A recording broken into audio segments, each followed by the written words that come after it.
If you are a champion wrestler in Ikwere, you are called Isiburu. Isiburu Ekperi, you know. That is, you've beaten everybody else. So that is a painting of Adisibu. Now, Ekperi is a basket he's carrying with a pot, a mystical pot with some medicine inside, you know, part of his power. Huh? Then, on one hand, he carries a big, huge bell with which he announces his arrival in the arena. So all his opponents will start shaking.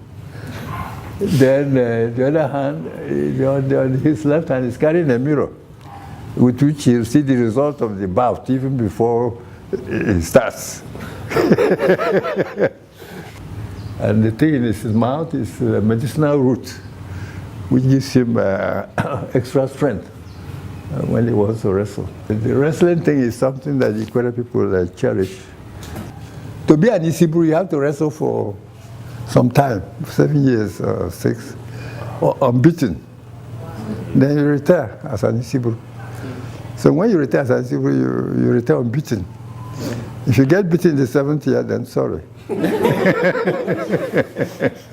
Yes. These days it's not as celebrated as it used to be, but when we were younger, and Isiburu very well was, if you manage to survive the 7 years, the people will now celebrate you. They build you a house, and then furnish it for you. They marry a wife for you. Oh yes. They ask you whom you want to marry. You say, it's this woman here. And they ask her, do you like him? You say yes. And of course, most girls like Isiburu. No girl will say no. And so they will get to the parents and actually marry the woman for him. Then get him CDMs to start his farming. So Isiburu was a prestigious thing, and it made you for life.